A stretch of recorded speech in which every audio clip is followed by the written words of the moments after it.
Welcome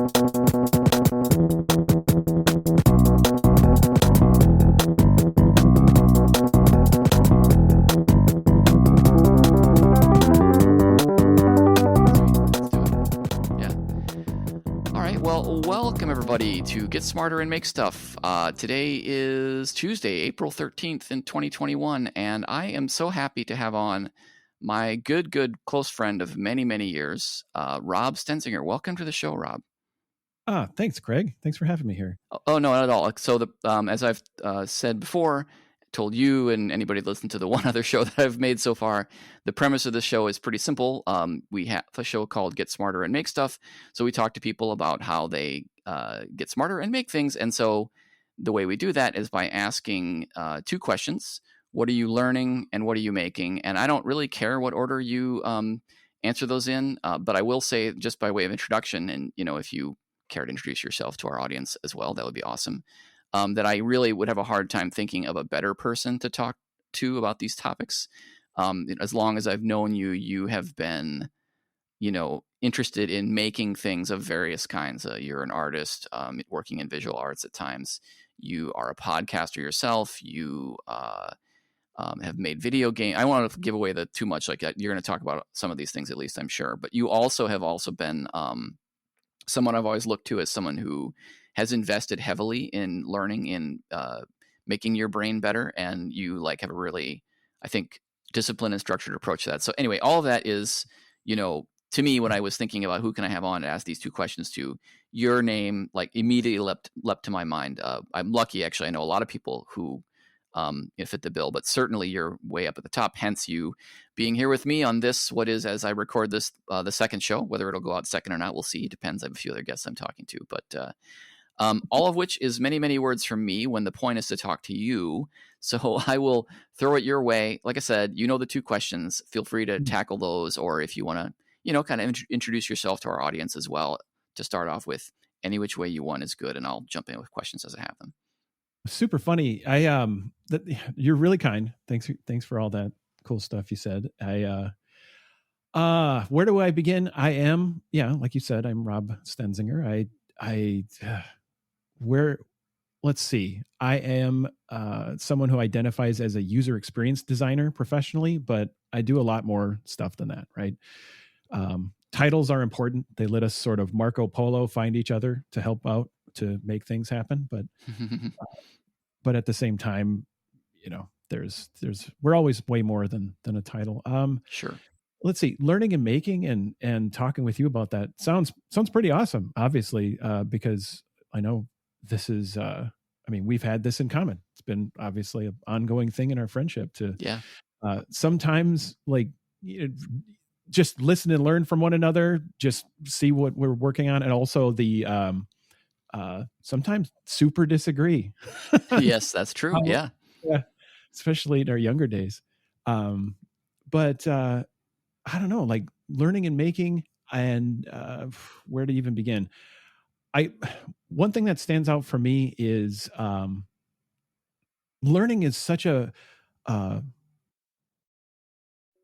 top of mind matter. I always have something that's urgently calling to me to grow with or better at. Mm-hmm. And right now it's trying to fill in one of the roles that I think is super important for anyone in, any size of organization. But when you make something, what makes it successful is to be putting it in the hands of the people that need it, right? They need to become aware of it. They need to be able to act on that awareness. And so it's marketing and merchandising is something I'm trying to get better at, honestly, at the moment. Sorry, that's really interesting to me because, I have this new website, this show, a YouTube channel, and I'm interested in growing them. So maybe I'll pick your brain on that a little bit. I will say, just kind of, to talk about the show itself for a second. It's interesting to me because if you ask me why are you trying to create an audience, I don't actually know. Other than, there's a few things, right? One is it's fun to share, certainly. Another is that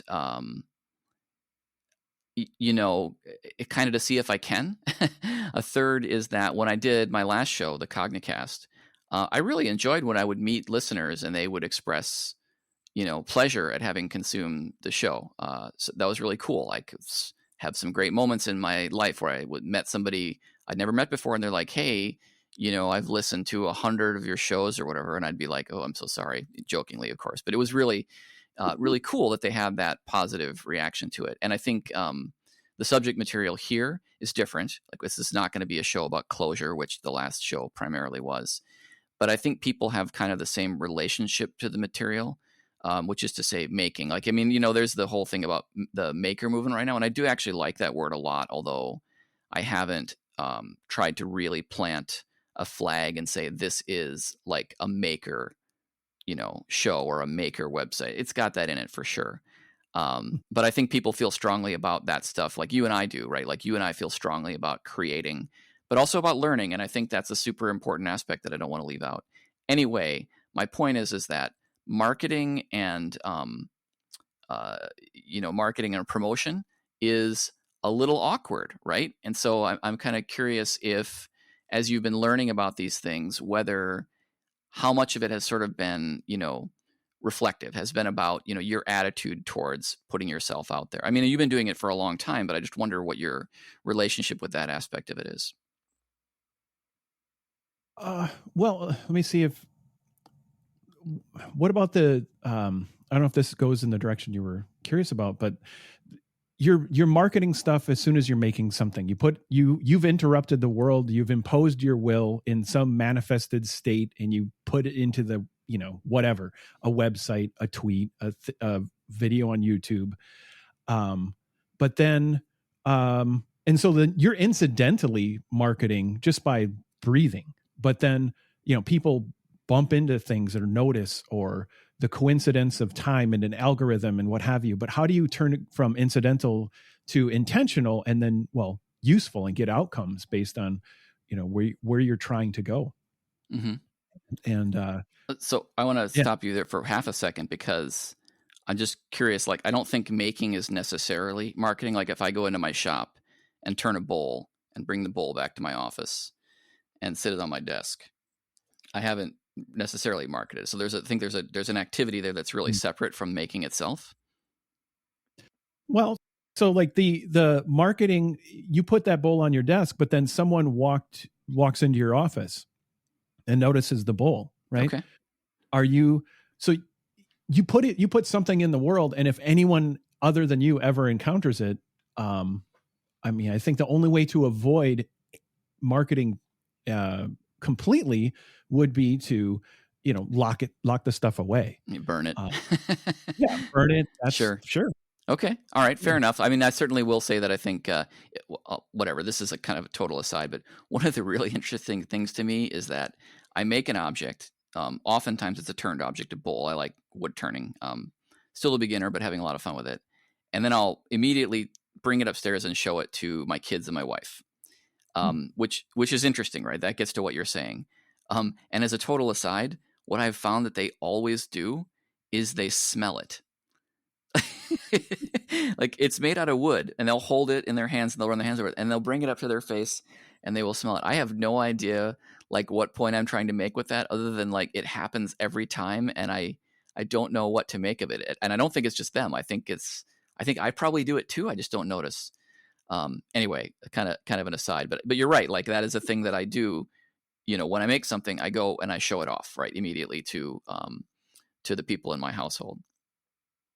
Yeah, well, that's a part of it. So you show it off, and then you're doing something that I think is super important, which is also, you're making observations. Like, what happens once you put something to the world, and you're noticing people smell the projects. Right. How interesting. So why? So let's see. When I'm thinking of design, and I try to, placing something into the world intentionally, you think about loose but useful metaphor for different types of like all of our human cognition, right? So you can have your emotional brain, your rational brain, but then you have your sort of like early brain, the the the survival Mm. aspect of your cognition. And so you think about what happens when we experience something and our senses are um, sparked into that awareness, right? So they're touching and smelling the work. That Mm. is pretty um pretty intense. Like Yeah, pretty that's low really level. a lot of information in a particular way that um is probably creating a huge emotional connection to what you made. Mm. I mean, woe is us, and or can't wait for when you can smell a YouTube video. Yes, I know it's hilarious that you say that, but I mean, not far-fetched and also utterly fascinating, the notion of that. Um, I mean, I could imagine, it's interesting, right? Like there's a bunch of things that I do that have a smell component in the shop. Um, hot metal and oil, right? Oh, I just quoted Rush. Hey, whatever. But also wood turning, right? Different species of wood have totally different smells. Everything from, something that might smell a little bit floral to, I forget, one thing I turned smelled like wet dog. The whole shop smelled like wet dog. Uh-oh. So, but I remember it, right? Like I don't even remember the bowl that I was turning, but I remember that smell. And so I don't know. It's what let's like a total tangent. I'm actually really interested to hear you talk more about what I distracted you from, which is, you know, I said, "What are you learning?" And you said, "I'm learning about marketing and promoting." And that's super interesting to hear more about your journey on learning that stuff. Well, uh, yeah, I'm happy to keep digging into it, but I think it's the um, all the tributaries in the conversation Yeah, right. like, are interesting because um, so you let's see, marketing. It's not something that I've been great at, but most things I do in as far as a creative process, well, design, building stuff in code, any of it. It's like not like I was good at it when I started anyway. But I've found like a deep connection. Like I want to grow because I recognize the need for this. Mm, And I think it's easy to sort of find dissonance and noise and frustration with ideas like marketing. So it really could you could seem justified to say like I don't want to really do that. That's not cool. That's not where the art is, or mm, the practical benefit of the bowl. It's the you know ancillary. yeah, it's that other thing. And I don't think it's an other thing anymore. And that's for me. Like somewhere along my path, I've realized it's actually very primary and related to making a conversation around something you made. Hmm.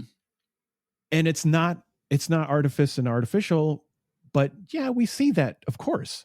But the reason we see it is because it is so incredibly relevant and useful.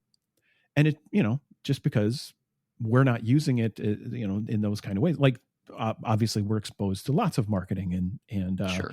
lots of different kinds of approaches to selling, and not all of them maybe feel nurturing or nutritious, but that's um that's not the kind of marketing that I'm talking about, really.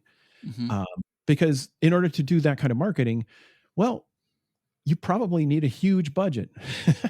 Yeah. And that's then it becomes an option for you. You can turn um you can get a lot of creative brains and minds and um output ability focused on your problem, because you want to create a lot of awareness for the thing. But even when, like, I'm describing what I do for folks, I'm an independent creator right now. I'm not currently at a anyone.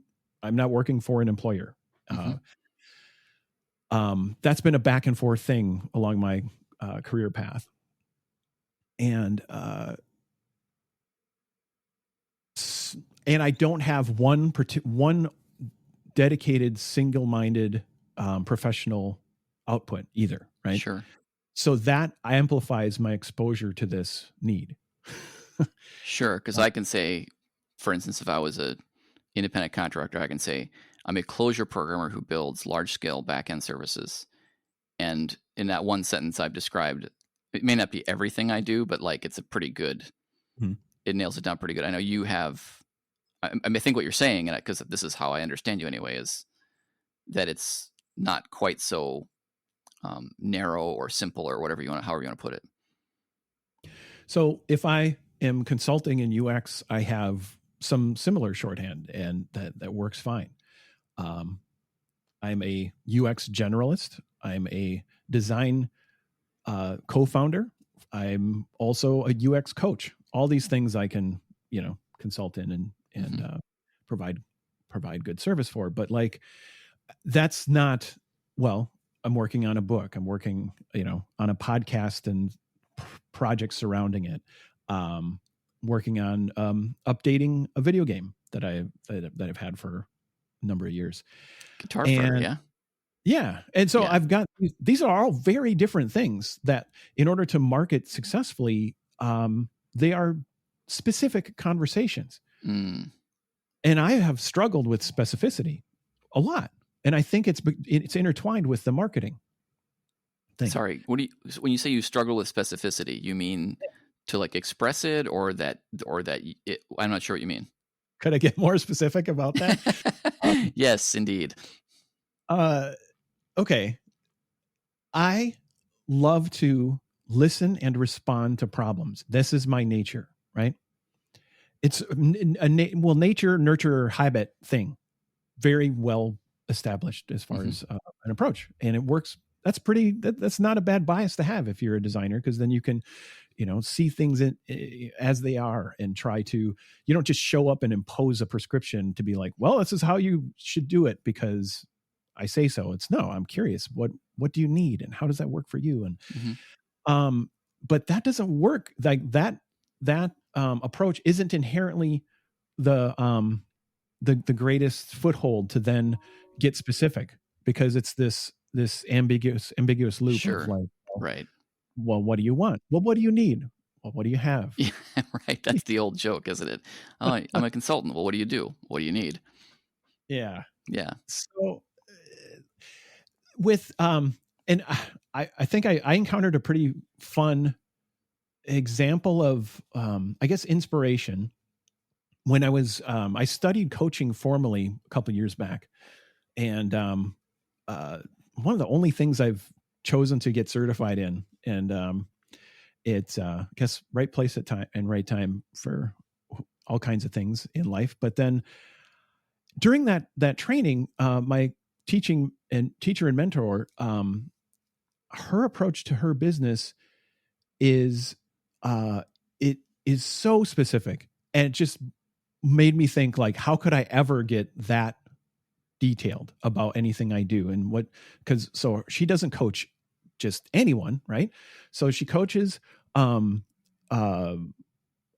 cannot remember the specific event, but it's athletes who are into yoga and a specific type of horse event, right? And let's see, and also like really to a spiritual level as far as connecting with horses and fitness and everything. So my shorthand for that's sort of her marketing voice, like what she tries to, like, her really specific focus is yoga spirit horse coach, right? Yeah. Okay. So I thought, it's like I heard a word I could never pronounce to hear such a thing, where I'm like, where is that in me? Where's my yoga spirit horse coach? And so, yeah, it's been an interesting seed to have planted and think, like, how could I get more specific about, I'm not just a user experience designer. Like, what do I really care about that? What is so essential and beneficial and important and, relates to principles that I want to be part of in the world. Yeah. And so I've been working toward building that. And so, I mean, is that something that you're still discovering, or have you figured some of it out, all of it out? So first of all, I mean, get smarter and make stuff like that. that's for me, that's like my personal, I don't know what you want to call it, tagline, market, whatever. It's the thing. If you ask me, what are you when you're at home by yourself?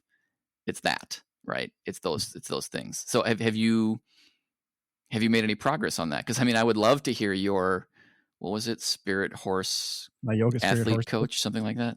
Yeah. Yeah. I've made some progress.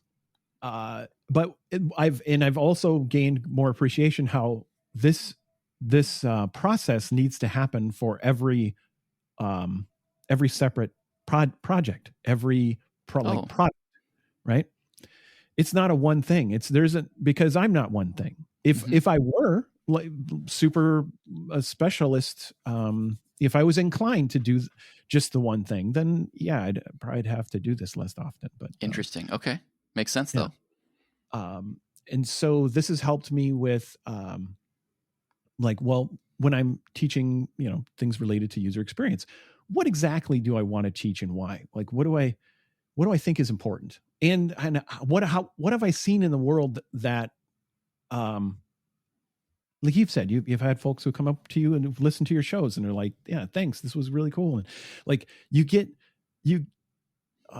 like marketing isn't just a blah pronouncement onto the world that you hear nothing back. If it's effective, it's a conversation. And so what are people responding to and all that kind of stuff. And that's where, like one of the things I'm making is, some learning experiences that I'm turning into a book pitch and set of workshops for user experience as a mindset.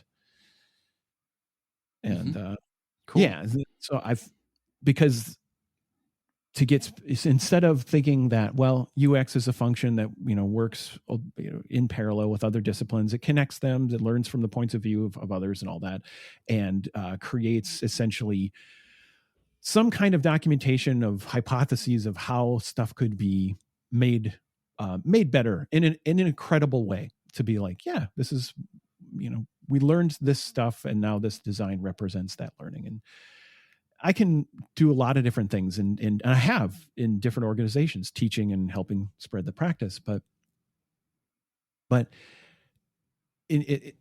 let's see. So this is not the perfect manifestation of specificity, but just the phrase "user experience is a mindset" to me is a big thing. And to say that I'm nodding like it's a podcast, but I'm totally not. As soon as you said that, I was like, oh yeah, like that absolutely grabs me. Awesome. Like, good. No, I mean, right. Cause like, I think I've taken a run once or twice, not much, but once or twice at like making a thing that is about users interacting with visual control. So I have this side program for one of my hobbies, flight sims, and I've made a program for people to plan missions and whatnot. And it's very visual. And I had to like, go in and go, okay, well, what? And I know that I know that UX is well beyond, what control should use and whatnot. But I mean, it was hard. Like it was really hard for me to like look at a thing and go, God, there's some information here, and I want people to be able to interact with it. And how do I even go about this? Like if it was a kind of thing that I'm used to building, then I would have some principles to hang on to.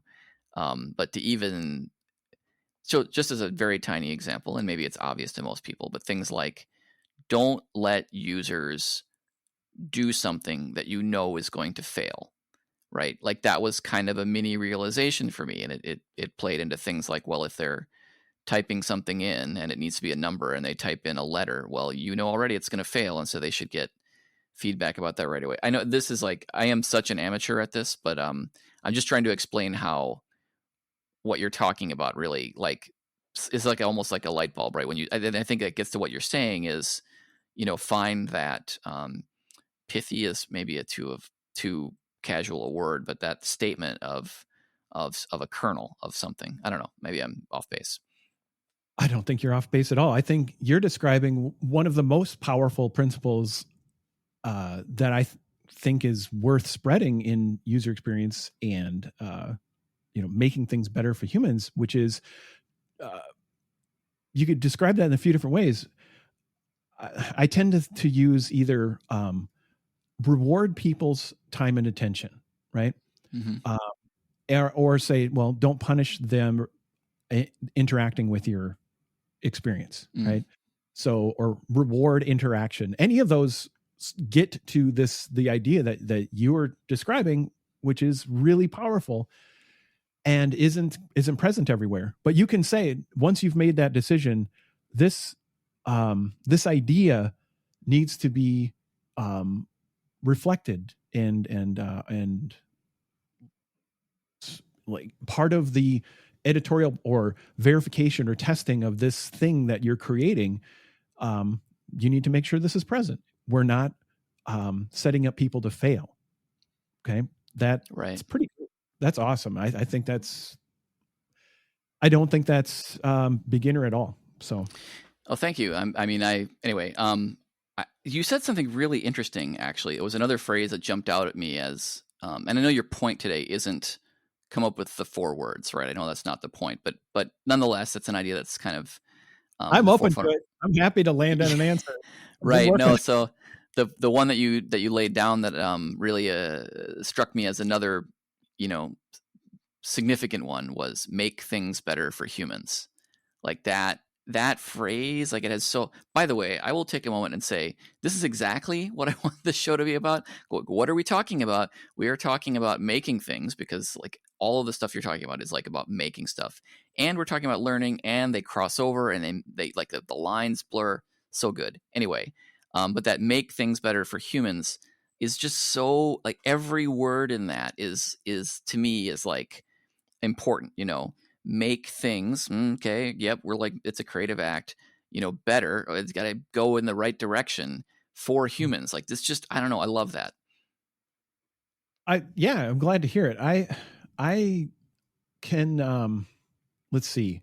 I have plenty of, when I create and write, I have enough, I guess, different voices that represent not always my happiest thoughts, right? So I think anything I make, I can critique in various ways. Some of those are unkind, right? And I don't think that's always useful. But but we do run into that Sure. out in the world too, where like that. I think I love the spirit and the all those words, right? I care about it very much. And if you're working in places where that kind of that inclusion of an idea, which again, this is why I'm super excited about UX mindset, is that, I mean, that's the thing. You just decide that it's important. You didn't have to buy a book. You didn't have to get certified. You didn't have to. All you did was decide that it's important to make stuff better for humans. And if I can pull that off, at least sometimes, I'm really stoked about making that happen as a book, and even facing like the negative against those ideas things, because we can perfectionism, we collectively and individually, it's all over the place. So Yeah, because we care about more than humans too, right? The world, you need to have a world for humans to keep doing stuff or whatever. So anyway, it's hard to bake in. I wonder if we're getting at part of my challenge with specificity as we're talking about this, because I can disagree with myself so fast. Anyway, the thing that brings to mind is that I think it's actually important to be able to do that. I know that there's 2 sides to that. There's me disagreeing with myself. Right. But like, I was just talking at work the other day about so I was talking to an engineer that I work with, really good engineer. We came up with an idea to solve a problem, and he's like, okay, well, that seems like it's good then, right? And I'm like, well, I would say so, but I am so skeptical of ideas I just came up with. Like, I just came up with this 10 minutes ago. How many ideas have I had that seem really good until 10 hours or 10 days went by. You know what I mean? So like you kind of have to doubt yourself to be any good at what you do, I think. Yeah, I think that's pretty reasonable, and maybe Do you? No, I'm I joking. do. I do. That's just the whole, Exactly. yeah, It's a we can, trap. let's reverse ourselves completely. I'll argue the other side and you argue my side. No, let's go. No, Yeah. I'm kidding. Yeah, go ahead. Sorry. Which is useful. I agree that has utility when you're able to sort of get some kind of additional input and ideas from your own mind on something you made. Mm-hmm. That's efficient and helpful. It will help you, progress toward, whatever, however you can grow in that thing that you're making. You will probably progress faster if you can look at your own performance. But of So course, sorry, go there's ahead. Yeah. no one only gets stuck in that.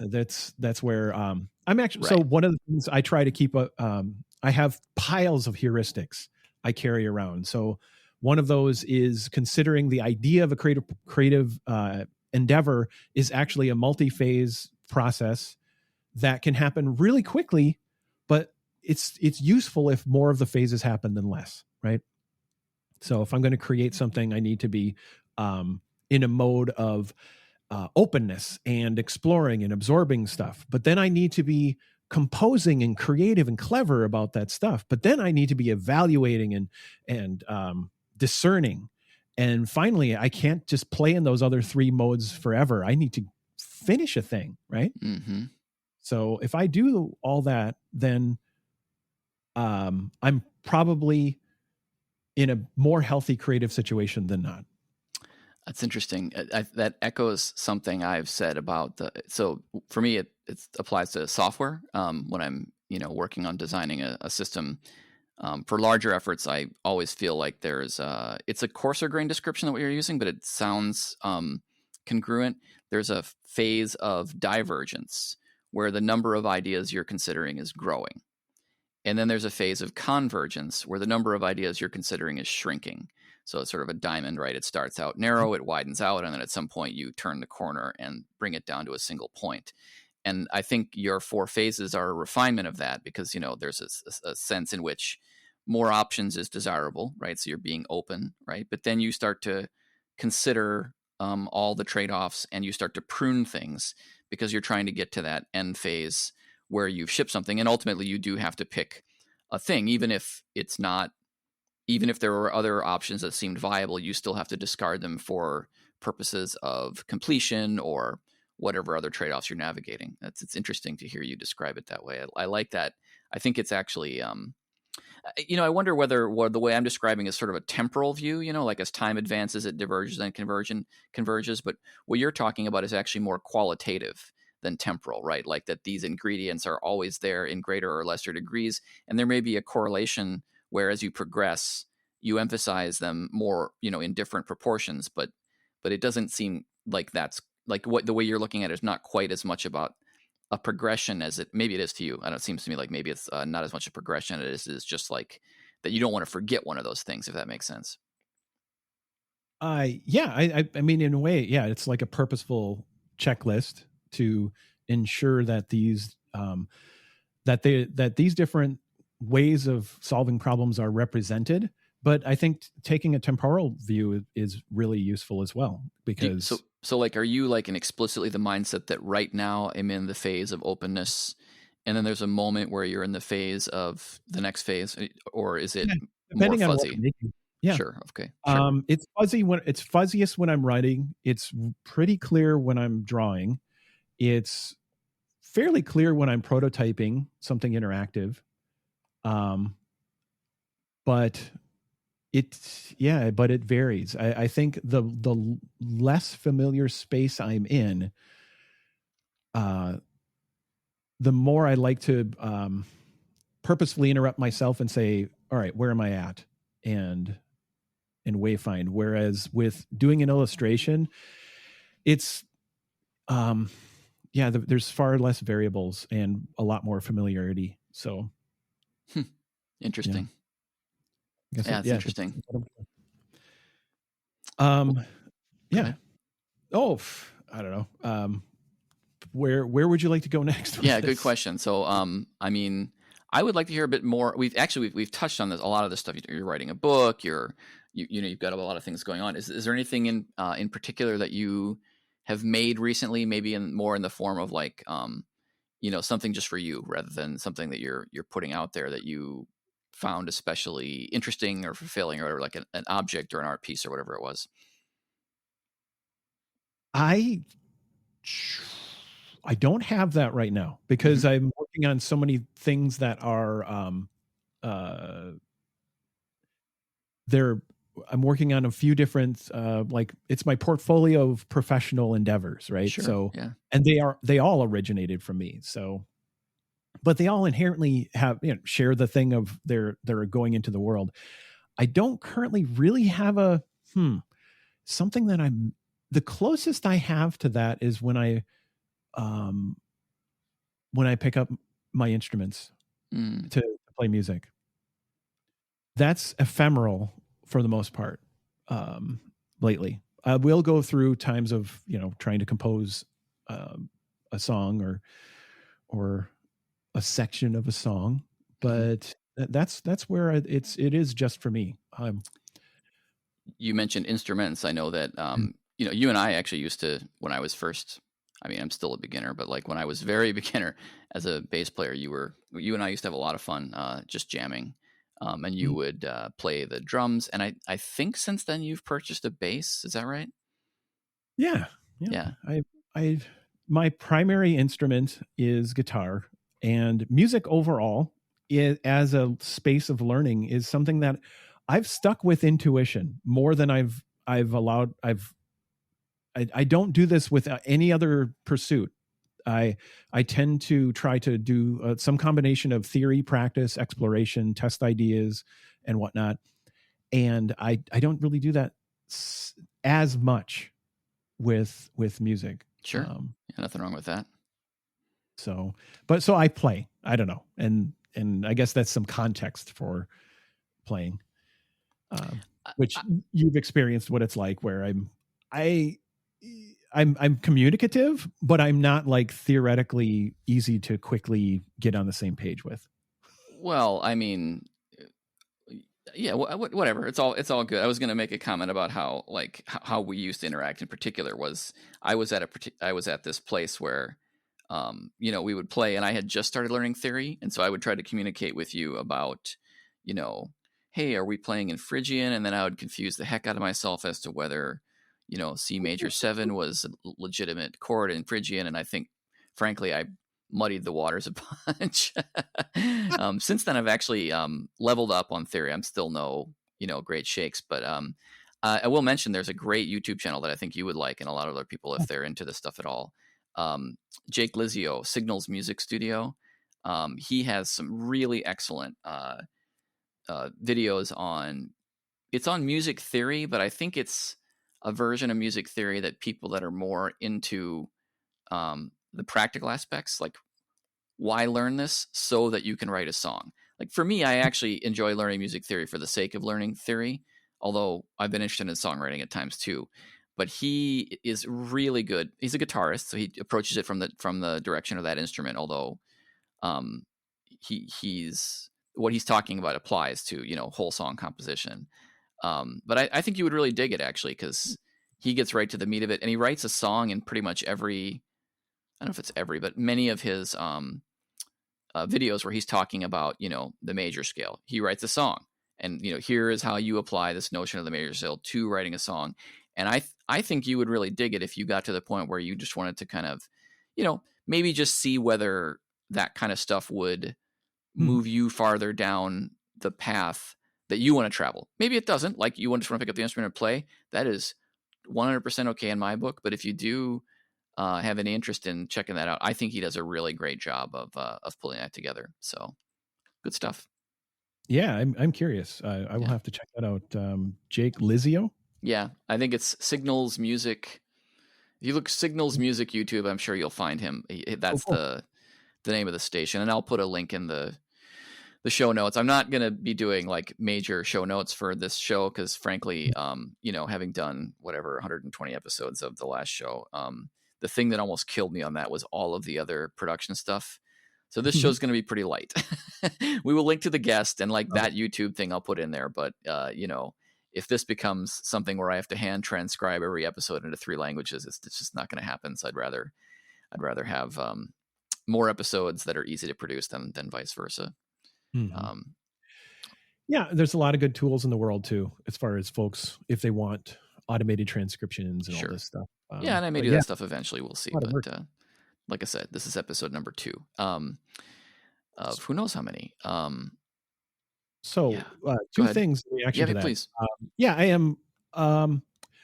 I absorb the theory over time, and it's nice. It's a side thing for me, and it's nourishing, and I like it. But there's no aggressive agenda attached to it. Once in a while, it's attached to a project, and I will produce some music for a video game or something, or podcast often. Which couple things you mentioned reminded me of another one of my projects that I make, which is comprised of a few different things. So I've been podcasting for a good while at leanintoart.com. And so that we have like a main show that keeps evolving in format, but it's overall looking at theory and practice of creativity and making things really conceptually harmonious with your project. Totally. Greg. Yeah, absolutely. We've got, let's see, a show we do just for patrons. We've got, but this other thing that we call the 2-minute practice. And that's its own separate show too, where we're recently, one of our practices was just pick up an instrument and make noise. Many weeks ago, but then just a couple weeks ago, we said, pick up an instrument, make noise in a specific scale. And so, I mean, I've learned scales here and there over the years, but I'm not a walking scale dictionary or demonstrator. I always have to look it up. So I picked E minor and I started playing with it. And I'm like, I almost play this scale all the time. And I noticed like, here's where I'm going off or I'm really missing it, but here's where I've been playing it. So it didn't take long to just do some fun soloing and stuff. But it's neat to see like that, like if the theory in those kind of bits and pieces are really helpful tools to help solve patterns and problems, to get something that overall has a put togetherness to it, and when it's gathered as far as musical elements. But is it literally 2 minutes? Like you do, and is that just like the 2 minutes that you do on the show, or what is how does that work exactly? So the 2-minute practice is a show we do at Lean Into Art. It's at leanintoart.com/2, then minute practice spelled out. And we've got 36 of these so far. And the format is we reflect back on what we just practiced, and then we talk about something we're going to practice next. I see. And the whole idea is practicing practice, right? The meta of being open to being in that beginner mind and throw yourself into different situations that are probably nourishing in and of themselves without the pressure of like productivity attached to that. And then with the low cost of only 2 minutes, just set a timer and do that thing for 2 minutes. And over the course of 2 weeks, hopefully you do a few practice sessions, and then we have the show again. So have you found yourself surprised by how, I know you, presumably you went into this with the notion that 2 minutes was going to be a useful amount of time, like that it wasn't going to be, you could look at 2 minutes as nothing, right? Or you could look at it and go, wow, 2 minutes is actually going to be surprisingly effective. And so which way did you go into it? And then when you did it, were you yet more surprised? It was about what you thought it was going to be? Like, how did that play out? Well, let's see. I think it was a little bit of a giving this a prototype tribe when we were launching the show, Mm-hmm. and then jumping into it. I thought it was going to be easy for everything to do 2 minutes at a time, right? Mm-hmm. We throw away 2 minutes scrolling in social feeds Right. like nothing. So just take one of those back, and then great, you've got your budget of time. But then it depends on what you're going to practice. Some Okay. things take more setup, right? And there's almost like a little bit of a tax of you need to spend practices on getting ready to practice potentially. And then, and some of that can be a matter of not being specific enough. There's too much choice, and you have to narrow options down, and then finally, then you're able to practice once you're ready to move. Mm-hmm. And then other times the task just isn't fun, and you don't want to practice. So, like we let's see, a couple of our practices related to, I can't remember the exact one or what episode, but it was like, take a look at your business web presence. A lot of independent creators listen to the show, so like take a look at that, and look for ways that you could, like, essentially do some copy editing, right? 2 minutes at a time. Look for stuff that could be said more simply and clearly, and or different. It's just not as accurate as it could be. You'll find words to improve, make them better 2 minutes at a time. And that one sucked. Whereas the 2 minute practices that are like, doodle. Do a drawing based on how you feel at this about your day so far, right? Or do put lines on paper that show your current emotion, right, for 2 minutes. Some of those, I don't know, you're easy. I end up doing a ton of those practices. So some of the surprise are, it's not like this instant everything's going to be fun for 2 minutes. Some things still aren't fun, even if it's only 2 minutes. Well, I used to, in college and high school, I ran the half mile, 800 meters, and that's 2 minutes if you're good. A little bit, well, more than a little bit longer for me. And believe me, 2 minutes can be plenty long and plenty painful. No, that's cool, man. That sounds like a really interesting idea. I've done things in the past where it's not that exactly, but where I've set a goal for myself to do a thing every day, and the threshold for how long I have to do that thing in order for it to count, keep track of how many days I've done it, is oftentimes, I've used this approach many times, and oftentimes the threshold is 1 second. Like if I do the thing for 1 second, it counts. And it's not just me. I actually recommended this to my brother. He was taking up miniatures painting. He wanted a hobby that was one that was appealing to him. And he's like, but I just don't seem to make time for it. Like, I want to do it more. I said, well, just try to set a goal for yourself to do it for, 30 seconds or something that's like falling off a log easy. Because, of course, if you sit down to do it, like you say, there might be 2 minutes of setup or something like that. But if you actually commit to doing it for 1 second, if you walk over and pick up the paintbrush, then a lot of times that'll turn into 10 minutes, right? If there's an old saying that says the hardest part about running is putting on your shoes, right? Like once you do that, you're committed and you move forward.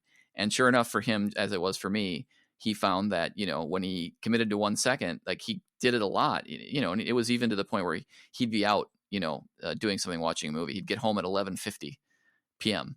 and he would be like, okay, well, I'm going to go down and just like uncap the paint, put a brush in and dab one bit of paint. And there's my minute. And, it worked really well for him. And it's worked really well for me. And I know that I didn't invent this. It's not my sole practice or whatever, but it just reminds me of that a bit. Oh, that's a really cool one. I know that it's been a long time since I've recalled your practice like that, but that is a really cool approach. And it must have been, somewhere in the, back of my mindscape, it was, we were coming up with the 2-minute practice concept, because yeah, getting moving, committing, and then the experience of all that. I think the one you're pointing at is an even, a deeper one that leads to, because in a way you're saying you're trying to change the inertia of a pile of other habits that are hard to pin down, but then you've created this focal point, this, you've planted a flag that you can easily notice and move toward, and that has all kinds of other rippling effects. That's pretty Totally. cool. Yeah. Hmm. Well, I just glanced up at the clock, and I am surprised, but maybe not that surprised to discover we've been talking for something like 45 minutes or whatever. So, um, not that I want to cut it off, but maybe we start to wind it down. So, but before we go, and again, not to cut anything off, I would love to hear if there's anything else you thought was important to talk about today. And if you don't have anything in that category, or even if you do, would also love to hear where people can find you on the internet. Obviously, you've mentioned Lean Into Art, but I'm sure there's other places. So, is there anything that we missed? Is there other good stuff that we were in the middle of that we didn't come back to, or other stuff you think we should talk about before we go?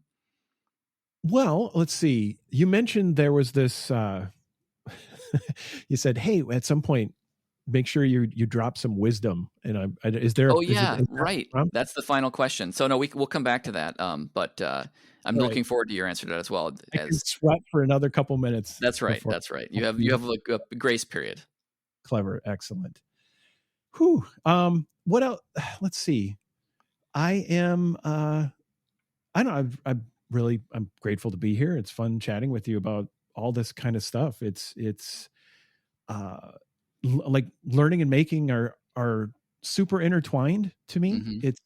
I don't think there's like, I guess in as far as pedagogical approaches in teaching and learning, I really am a sort of immersive learner, and I like to teach through immersion and whatnot, and be affected by immersion. And yeah, so learning and making, yeah, it's pretty cool to show up at a place that is all about that. Yeah. So Well, it's funny actually. I mean, I'm thinking back on the show, and this is the second one, so I'm pretty confident that we have like a solid concept. Certainly, like you and I have just had, "Hey, buddy, how you doing?" calls, just casual calls that have more or less been what I want the show to be, right?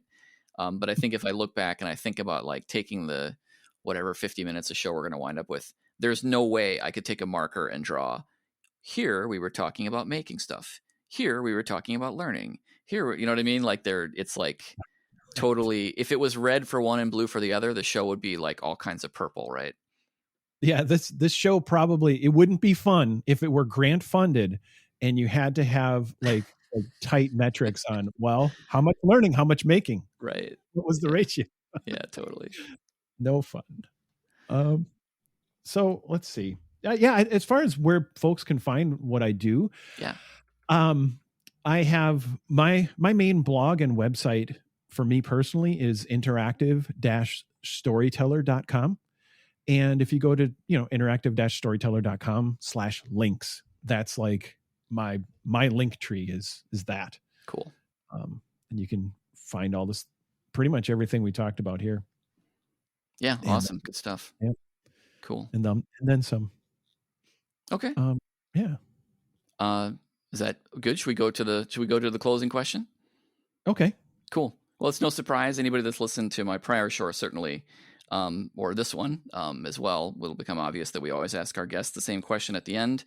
And the question is, do you have a piece of advice for our listeners? And I think this is a great question, and it's the reason I feel confident in stealing it from the Cognicast, is that it would be a real shame, I think, to miss an opportunity to ask people that have so much interesting stuff to say about how they are creative and how they learn, and how those two things interact, and then not have them drop some more wisdom on the listeners. So do you have a piece of advice for us, Rob? And as I said to you before the show, it can be about anything.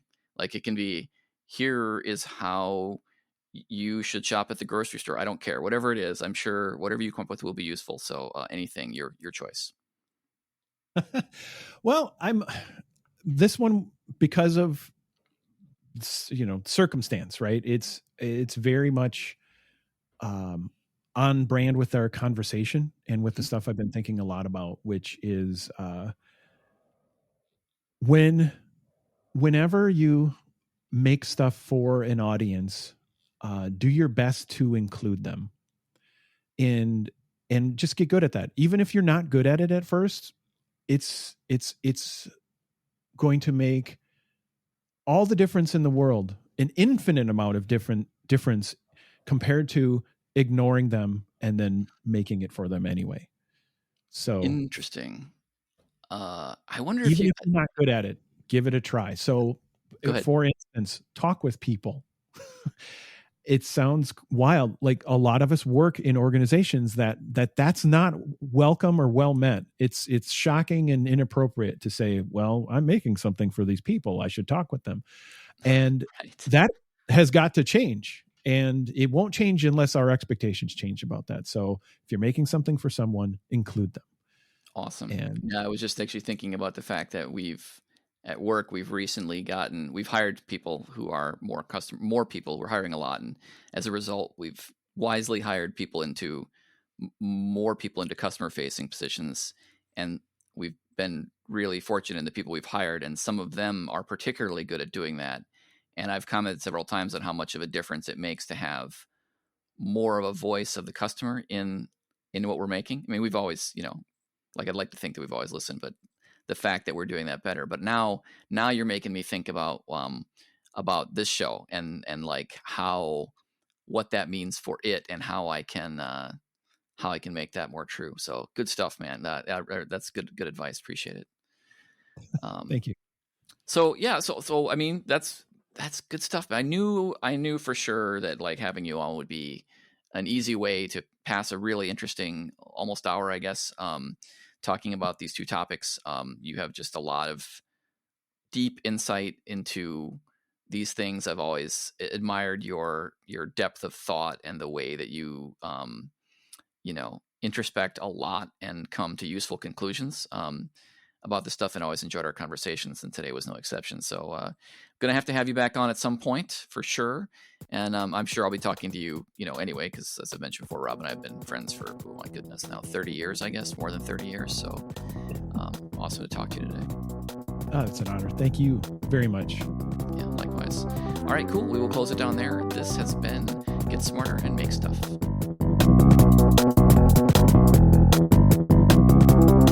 You have been listening to Get Smarter and Make Stuff. I'm your host, Craig Andera. Visit the show online at getsmarterandmakestuff.com. That's all spelled out, all one word. Go there to subscribe to and comment on the show, read the blog, view the gallery, and find a link to the Get Smarter and Make Stuff YouTube channel. Come on by. We're also on Twitter at Make Smart Stuff. If you enjoyed the show and feel like sharing with others you think might like it too, I'd certainly appreciate it. Thanks for listening, and see you next time.